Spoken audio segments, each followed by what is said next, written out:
дар рӯзи дуюми рақобатҳои чемпионати Осиё оид ба ҷудо аз ҳайати мунтахаби ин риштаи варзиши Тоҷикистон 3 нафар ба майдони диловарӣ барх шуданд. дар хузмӯйҳои вазни зери 73 килограмм Беҳрӯз Хоҷазода дар даври аввал бо варзишгари ҷумҳурии мардумии Чин Чунлонгу нерӯсанҷӣ намуд. талоши муборизаи ин ду варзишгар зиёд тӯл кашид. дар ниҳоят заҳматҳои Беҳрӯзи Хоҷазода натиҷаовар гардиду ҳарифи чинӣ худро шикаст дода ва ба даври дигар баромад.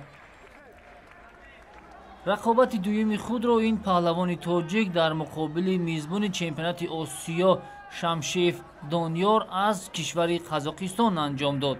Донёр ба фарқ аз намояндаи Чин як каме чолоктар вонамуд мешуд. ҳамин буд ки дере нагузашта тавонист Беҳрӯзи Хоҷазодаро мағлуб сохта ба даври дигар роҳ ёбад. аммо варзишгари кишвари моро зарур аст ки ин нокомиро фаромӯш карда роҳро ҷониби дарёфти нишони биринҷии чемпионати Осиё идома бидиҳад. баъд аз он ки доварон партофти намояндаи Қазоқистонро ипон баҳогузорӣ карданд, Беҳрӯзи Хоҷазода рақобати худро дар марҳилаи тасаллубахш идома дод. ҳарифи паҳлавони тоҷик Кейсие Накано аз кишвари Филиппин буд. дар ҷараёни рақобат ҷудокори филиппинӣ зиёд аз усулҳои рақибаш худро канор мегирифт ва ин боис шуд ки довари марказ 3 маротиба ба ӯ шидо дод ва Беҳрӯз ҳамакнун ба рақобатҳои даври ниҳоии чемпионати Осиё баромад ва он ҷо барои нишони биринҷии вазни 73 килограмм мубориза мебарад.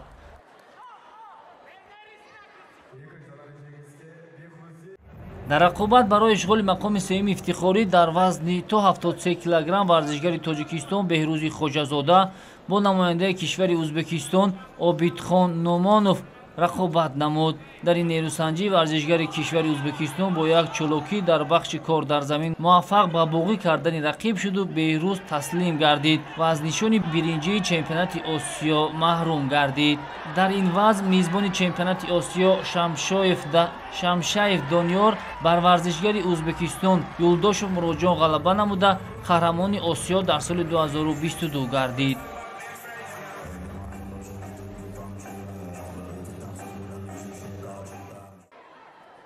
дар рақобатҳои вазни то 81 килограмм аз Тоҷикистон 2 нафар Сомон Маҳмадбеков ва Шодмон Ризоев талош карданд то унвони қаҳрамониро дар қораи Осиё ба даст оранд. ёдовар мешавем ки Сомон Маҳмадбеков тағйири вазн намуда бори аввал дар рақобатҳои вазни то 81 килограмм баромад намуд. рақиби нахустини паҳлавони тоҷик намояндаи Ӯзбекистон Рамазон Алабердиев маҳсуб мешуд. дар дақиқаҳои нахустини майдондорӣ Сомон тавассути як зидди ҳамлаи рақиб ва зари ба даст оварду пешсаф гардид. дар идомаи вохӯрӣ паҳлавони ӯзбек тан ба таслим надоду то охир мубориза бурд ва ҳамин буд ки як амалкарди саривақтияш имкон дод ки ва зариро ҷуброн бикунаду пешсафии Сомонро барҳам занад.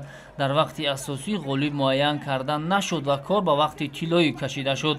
агар барои Сомон иштирок дар рақобатҳои вазни 81 килограмм низ таҷрибаи нахустин бошад, пас барои Рамазон Алабердиев низ иштирок дар қаҳрамонии Осиё бори аввал буд. бо вуҷуди он хуб ҳунар намоӣ кард, аммо дар ниҳоят Сомон боз як базари дигар ба даст оварда ба даври навбатӣ баромад. натиҷаи қуръакашӣ чунин шуд ки Сомон Маҳмадбеков дар рақобати дуюми худ бо ҷудокори 26-солаи ҷопонӣ Сасаки Такеши даст ба гиребон шуд. Сасаки Такеши дар корномаи варзишии худ ғолиби як қатор мусобиқаҳои гран-при ва гранд-сламҳо буда таҷрибаи ғании иштирок дар чунин майдонҳои сатҳи хоравию ҷаҳониро дорад. намояндаи ҷопон тавонист бо як усули сияи наге ва зари ба даст орад. дар қисмати дифоъ низ ҷудокори ҷопонӣ хуб кор кард ва ин бартарии худро нигоҳ дошту ғалаба ба даст овард. Сомон бошад ба монанди Беҳрӯз барои нишони биринҷии қаҳрамонии ҷудои Осиё дар даври тасаллубахш рақобатро идома дод. Сомон Маҳмадбеков дар марҳилаи тасаллубахш бо варзишгари Муғулистон Эрденебайр Бадзая майдондорӣ намуд. дар ин нерӯсанҷӣ Сомон бидуни мушкилӣ рақибашро шикаст дода муборизаро барои ба даст овардани медали биринҷии қаҳрамонии ҷудои Осиё идома медиҳад. Сомон Маҳмадбеков низ дар рӯзи дуюми чемпионати Осиё барои нишони биринҷӣ рақобат намуд. ҳарифи Сомон намояндаи кишвари Қирғизистон Асад Масабиров маҳсуб мешуд. оне ки дар даври нимниҳоӣ аз Шодмон Ризоев шикаст хӯрда буд. Рақобати Сомон бо ҳарифи қирғизаш тӯлонӣ ҷараён гирифт. вақти асосӣ ба ҷуз аз гирифтани ду баргаи зарди ҷаззоби Масабиров дигар ҳолати хотирмоне ба қайд гирифта нашуд. дар вақти иловагӣ низ ҳарду ҷониб ягон амалкарди натиҷабахшро низ созмон дода натавонистанд ва дар ниҳоят сабри довари марказ лабрез шуду бори сеюм ба варзишгари Қирғизистон шидо дод ва Сомон Маҳмадбеков дар аввалин баромади худ дар вазни 81 килограмм нишони биринҷии чемпионати Осиёро ба гардан овезон кард. дар ин вазн нишони дуюми биринҷиро Нугзари Таташвили ба даст овард. Шодмон Ризоев давоми солҳои охир бо иҷрои усулҳои зебои худ на танҳо дар Тоҷикистон, балки дар ҷаҳон низ маъруфу машҳур гардидааст. Ҳамин буд ки дар рақобатҳои вазни зери 81 килограмм дар чемпионати Осиё нахустин дидори хешро бо варзишгари Тайпеи Чин Шанг Чуанг Чин анҷом дод. аз оғози нерӯсанҷӣ Шодмон Ризоев пайваста дар ҳуҷум қарор мегирифту ҳарифаш роҳи гурезро меҷуст. ин услуби гӯштингирӣ хоси ҷудо нест ва доварон чунин амалҳоро аз мадди назари худ дур намегузоранд. ҳамин буд ки варзишгари Тайпеи Чин се шидо гирифту ғалаба ба варзишгари тоҷик дода шуд. ин оғози роҳи дуру дарози Шодмон Ризоев ҷониби марҳилаҳои асосии қаҳрамонии ҷудои Осиё маҳсуб мешуд. зеро дар даври дуюм бо намояндаи кишвари Қирғизистон Владимир Золоев нерӯсанҷӣ кард. мавриди зикр аст ки Владимир Золоев қаҳрамони вазни 81 килограмми чемпионати Осиё ва Уқёнусия дар соли 2021 ва ҳамзамон дорандаи нишони биринҷии Гран-при Тошканд низ маҳсуб мешавад. дар ибтидои нерӯсанҷӣ паҳлавони қирғиз як ҳаракати зебоиро анҷом дод, аммо доварон ба ин амалкард баҳоӣ надоданд. вақти асосии нерӯсанҷӣ бенатиҷа поён ёфт ва Шодмон барои ғалаба бар муқобили ин рақиби 29-солаи худ муборизаро дар вақти тиллоӣ идома дод. дар як муборизаи шадид Шодмон Ризоев бо усули зебо ҳарифашро ба тахтапушт афтониду роҳи худро ҷониби даври нимниҳоӣ ҳамвор кард. дар даври нимниҳоии чемпионати Осиё Шодмон Ризоев бо варзишгари дигари ҷумҳурии Қирғизистон Асад Масабиров вориди татами гардид. рақобати ин ду варзишгар аз ибтидо ҷилӯбу диданӣ ва шадид ҷараён гирифт. паҳлавони умедбахши тоҷик бо як учиматаи зебову диданӣ ва зари ба даст овард. паҳлавони қирғиз бошад дар талоши ҷуброни вазаре буд.